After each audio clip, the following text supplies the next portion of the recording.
Hello viewers, welcome to Compelling Reason. I'm Lizzie from Reasonable Faith UK. With me is Paul Lyndon Burtwell, an apologist and TV presenter also for Reasonable Faith. G'day Paul. Hi Lizzie. So, in today's episode we are covering Kalam cosmological argument from a philosophical perspective. In a previous episode we looked at the science in support of this argument.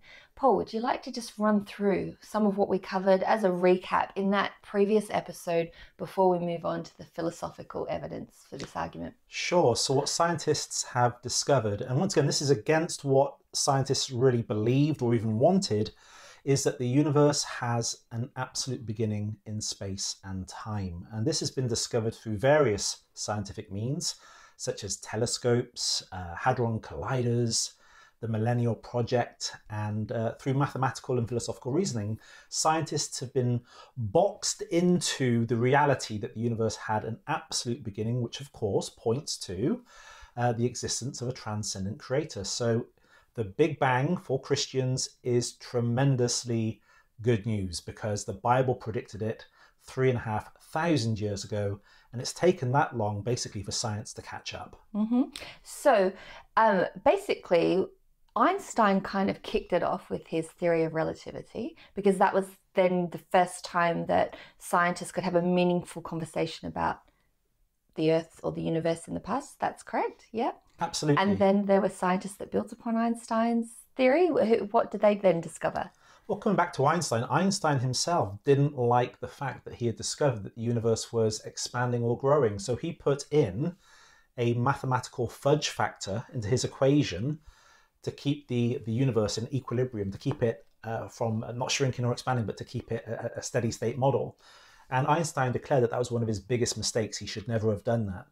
But you can see the prejudice against the beginning of the universe within the scientific community. As Fred Hoyle said, he didn't like the expanding universe theory because it looks too much like the book of Genesis.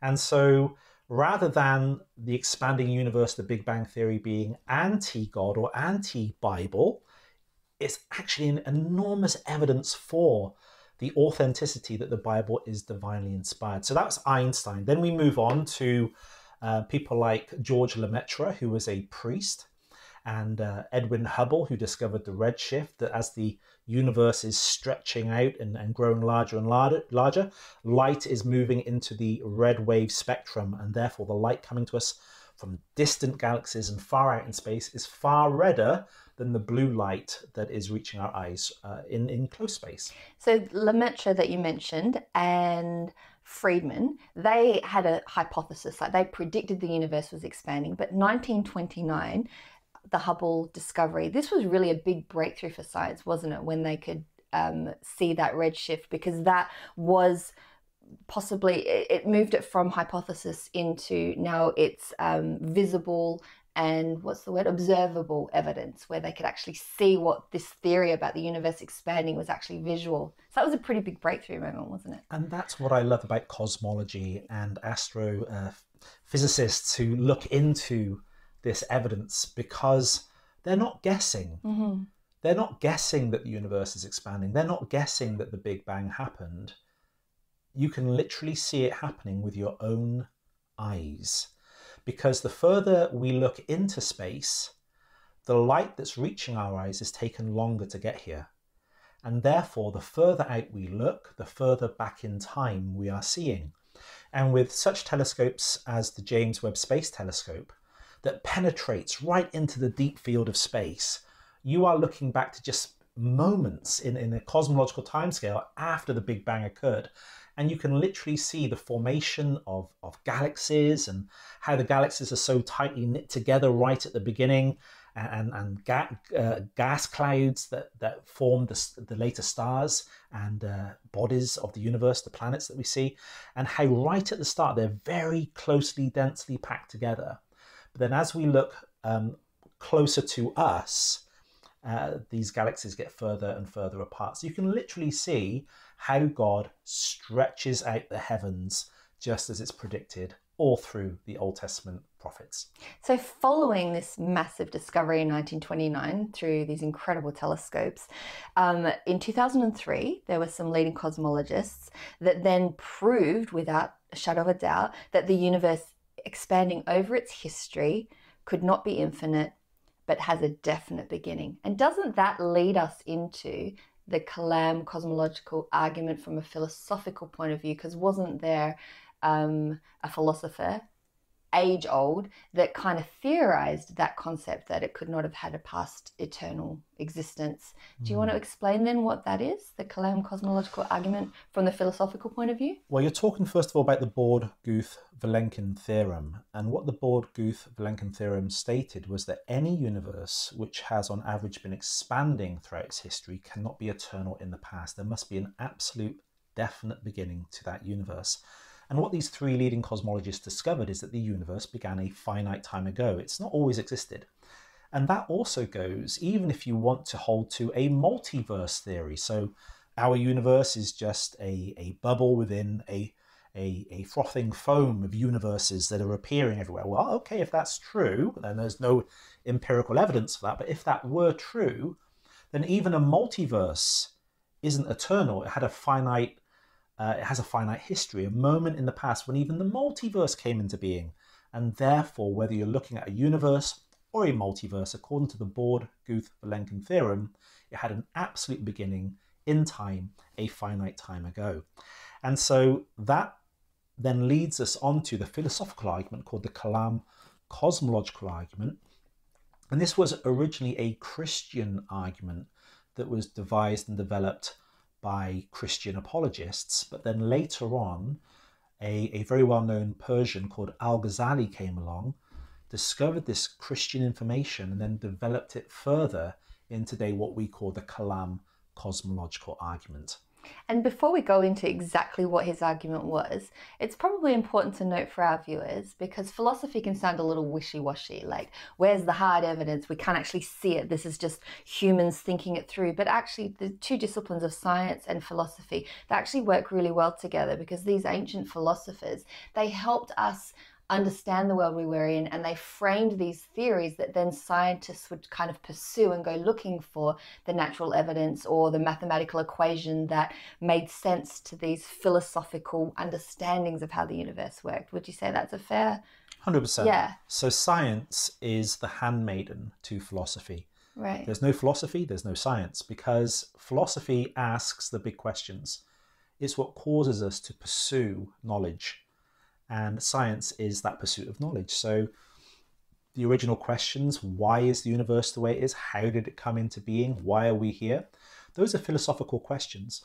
And what science attempts to do is to answer those philosophical questions with physical, grounded facts. Mm-hmm. And so, yeah, science and philosophy go together. In fact, there's a whole sphere of study called the philosophy of science. And it's a very interesting field of study. And so, because we described in the beginning of this episode, the science that is observable and visible that supports the Kalam cosmological argument, but really it started back with Al-Ghazali as a philosophical point of view and argument, and then now the science, we can see it, oh, actually that lines up with this philosophical argument. So why don't we tell them what the argument is? Sure. So the Kalam cosmological argument is an argument, like many philosophical arguments, that are based on premises and that has a conclusion that naturally follows.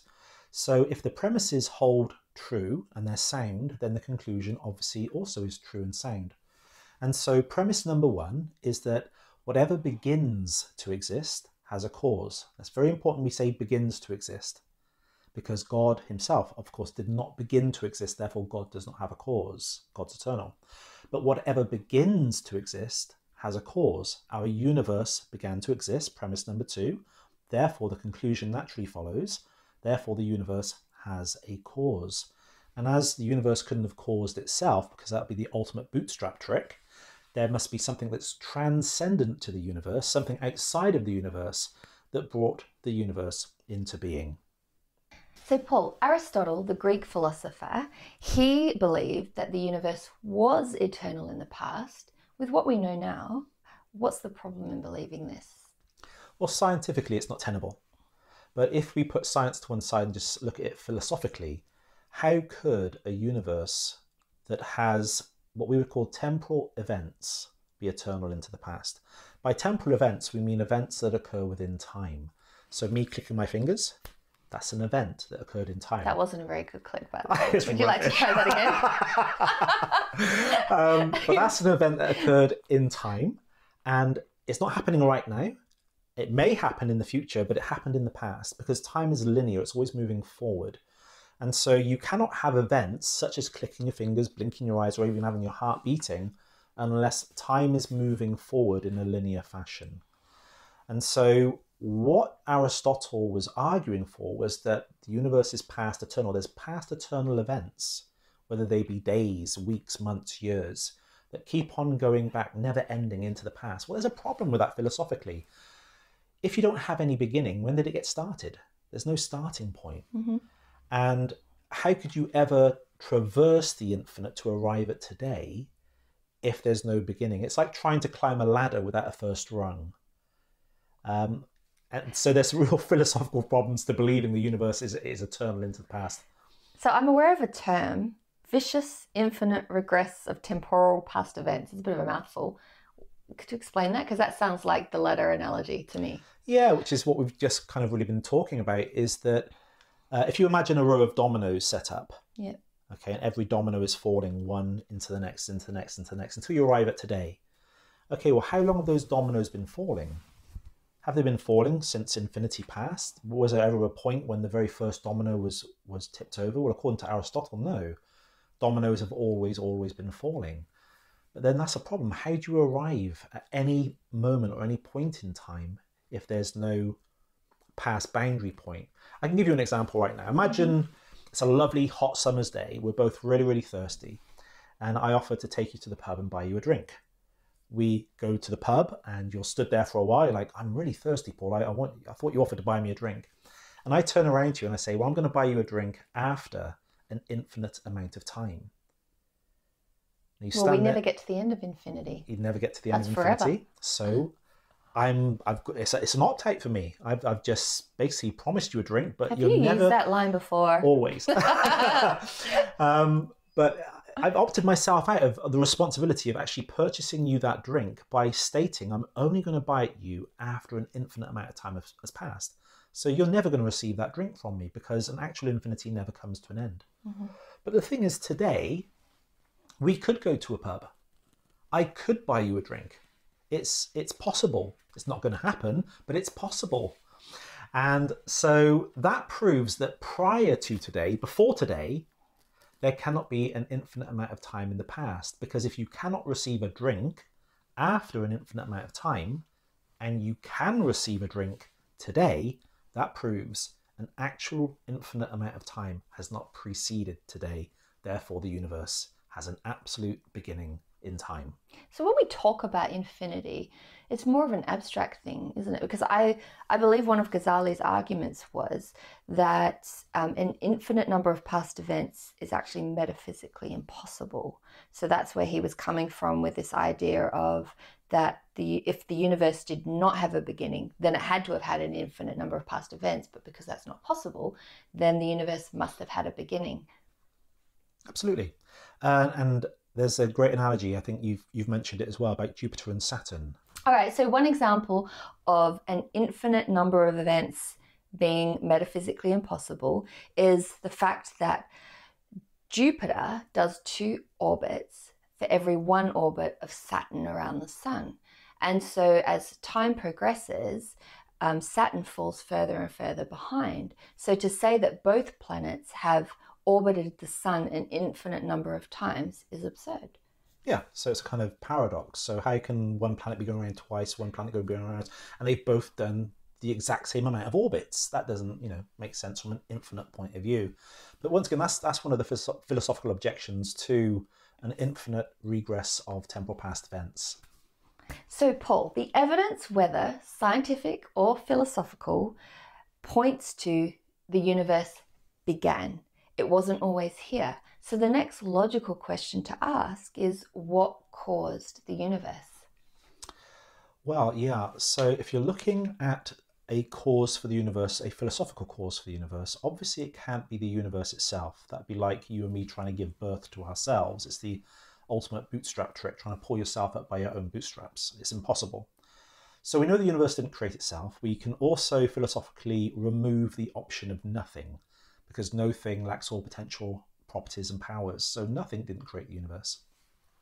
So we're looking at something that existed causally prior to the universe. We're looking at something that's transcendent to the universe. That's something that's outside of the universe. We're looking at something that's non-contingent, and by non-contingent we mean it's not reliant upon something else for its existence. Otherwise you fall into that vicious infinite regress yet again. And you're looking at something that created space, time, and matter. So it's necessarily spaceless, timeless, and immaterial. It also must be incredibly powerful to bring a whole universe into being. It must be orders of magnitude more intelligent than us to design and create a universe. And it must also have free will in order to choose to bring the universe into being at the exact moment that it did. And so when you put all of these properties together, these attributes, these characteristics, it sure does look like the God of the Holy Bible.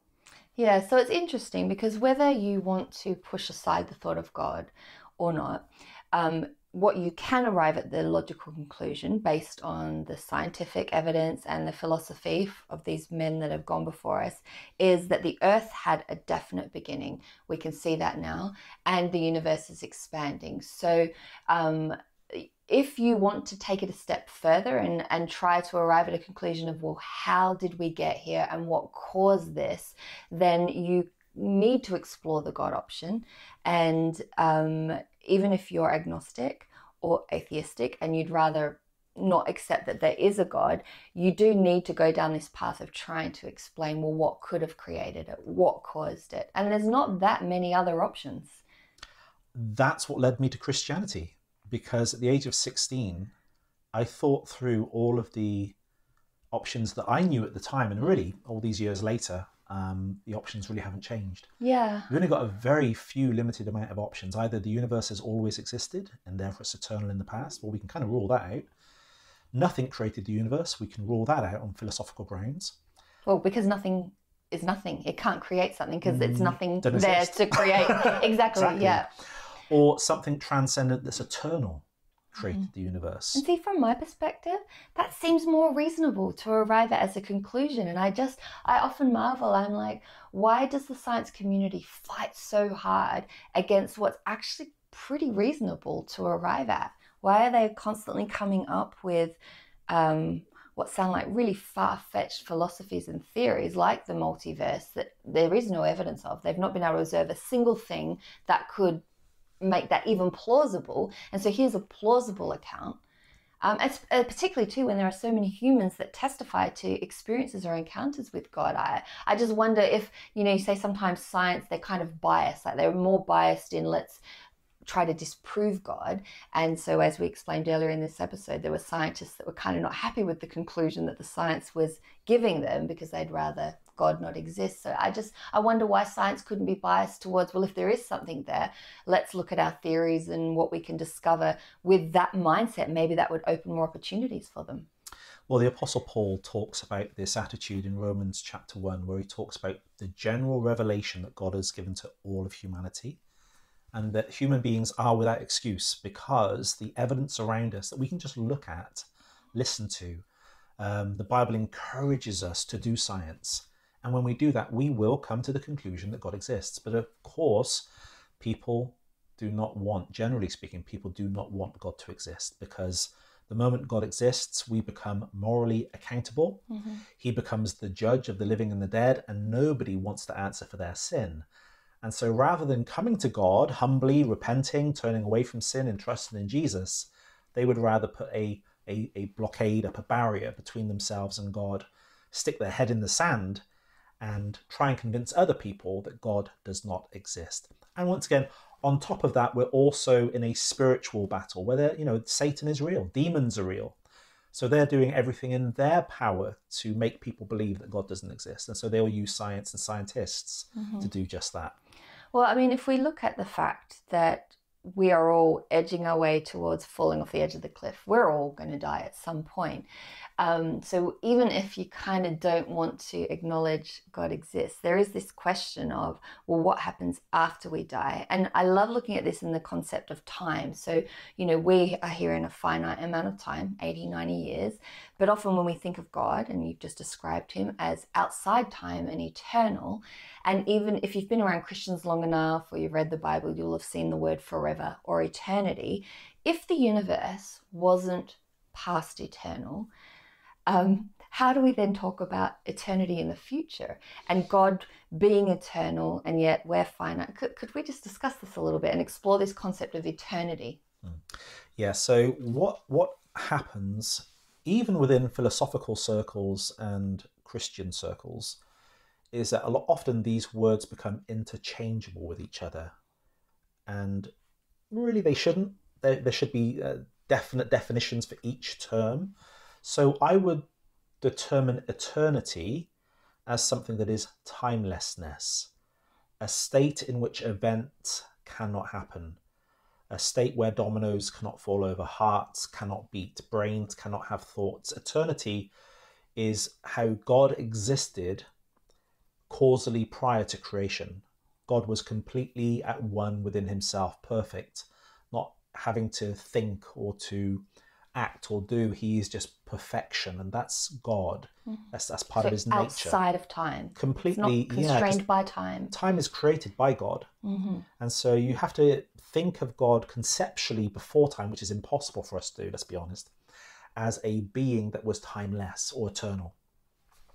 Then when God creates time, we live in temporality, and this is linear. It's always moving forwards. There's one dimension of time, 3 dimensions of space, 1 dimension of time, and it's only going forwards. We can't go back or sideways in time. You can only go forwards. So you can have eternity in the future, but there was a definite start point. Well, I would say not to use the word eternity, because eternity is timelessness, but there's potential infinite in the future. Right. So one day can be piled on top of another, so long as you've got a starting point. If you've got the first rung of the ladder, then you can create another rung, another rung, another rung, and potentially have a ladder that goes forward in time forever and ever and ever. Right. And that's the state that we're going to be in with God in the new heavens and the new earth. It's going to continue on day after day into the future forever. But the same cannot be true of the past, because otherwise we could never arrive at today if there's not a first rung of the ladder. There has to be a beginning point in time. Excellent point. I love your description of eternity. I've never heard it like that before, and I think you're right. Being more specific with our definition of words can kind of clear up a fair bit of confusion. It helps, but I think going forward, people will always interchange the words for potential infinite with eternity, because eternity is easier to say, but I like to use those terms. So you just said potential infinite. What does potential infinite mean as opposed to actual infinity? Actual infinites do not exist. As in the real world, tangible? Yeah, you cannot have an actual infinite amount of sweets in a jar. Yeah, well, this is what these scientists have arrived at. It's metaphysically impossible to have, in the tangible world, infinite numbers. But you can always add one more sweet and keep on. That's potentially infinite. You can keep adding one sweet, but you'll never arrive at an actual infinite amount of sweets in a jar. Perfect segue. Let's check out this film. Did the universe have a beginning? Or has it existed from eternity past? If it did have a beginning, this raises a question. Did the universe have a creator? In part 1, we explored this question scientifically. Now let's look at it philosophically. Aristotle believed the universe was eternal in the past. But Al-Ghazali disagreed. He pointed out that if the universe did not have a beginning, then the number of past events in the history of the universe is infinite. But that's a problem, because the existence of an actually infinite number of past events leads to absurdity. It's metaphysically impossible. Why? The mathematician David Hilbert illustrates the problem by imagining a hotel with an infinite number of rooms, all of which are occupied. There's not a single vacancy. Every room in the infinite hotel is full. Now suppose a new guest shows up and asks for a room. The manager says, sure, no problem, then moves the guest who was in room number 1 to room number 2, and the guest who was in room number 2 to room number 3, and so on to infinity. As a result of this shuffling, room number 1 becomes vacant, and the new guest happily checks in, even though all the rooms were already full, and nobody has checked out. And it gets even more absurd. Suppose an infinity of new guests show up at the front desk. No problem, says the manager. Then she moves each person into a room with a number twice that of his own room. So the person who was in room number 1 moves into room number 2. The person who was in 2 moves to 4.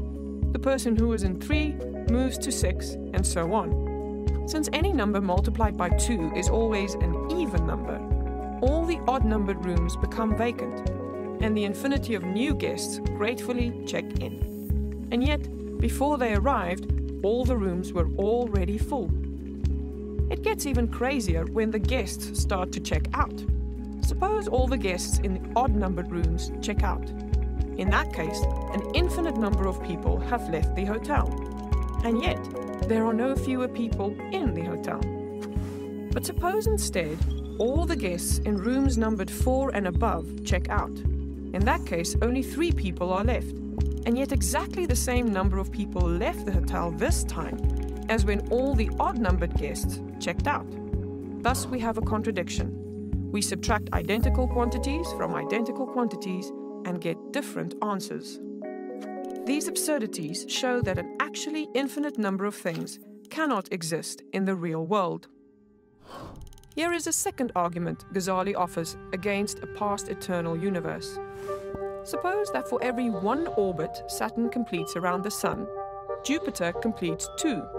The longer they orbit, the further Saturn falls behind. Now, what if these 2 planets have always been orbiting the Sun from eternity past? Which has completed the most orbits? Strangely enough, the number of their orbits is exactly the same, infinity. But that seems absurd, for the longer they orbit, the greater the difference becomes. If the universe has always existed, then an infinite series of past events has been formed by adding one event after another. It's like a sequence of dominoes, falling one after another until the last domino, today, is reached. The problem is that the final domino could never fall if an infinite number of dominoes had to fall first. So today could never be reached. But obviously, here we are. It's today. So the number of events leading up to today could not possibly be infinite. The infinite is nowhere to be found in reality. It neither exists in nature, nor provides a legitimate basis for rational thought. The role that remains for the infinite to play is solely that of an idea. What objections might be raised to these arguments? Some people object that, unlike the rooms in Hilbert's hotel, the events of the past don't all exist at the same time. But we can easily tweak the story to get rid of this objection. Suppose the hotel has been under construction from eternity past, 1 room being added each year. How many rooms would there now be in the hotel? An actual infinite number. So if the past is infinite, that would imply that Hilbert's hotel could exist, which is absurd. Others have objected that an actually infinite number of things do exist, namely numbers and other mathematical entities. However, this objection presupposes that numbers really exist, but this is a highly disputed assumption that most philosophers reject. So if Ghazali's 2 arguments are right, then the universe is not eternal in the past. It must have a beginning. And we know intuitively that whatever begins to exist requires a cause of its existence. Thus, we are led to conclude that the universe has a cause of its existence. So what caused the universe? Atheist Daniel Dennett says, the universe caused itself. But this is incoherent, because in order to cause itself to come into existence, the universe would have to exist before it existed. The cause of the universe must therefore be outside of the universe, spaceless, timeless, immaterial, and enormously powerful. Much like God.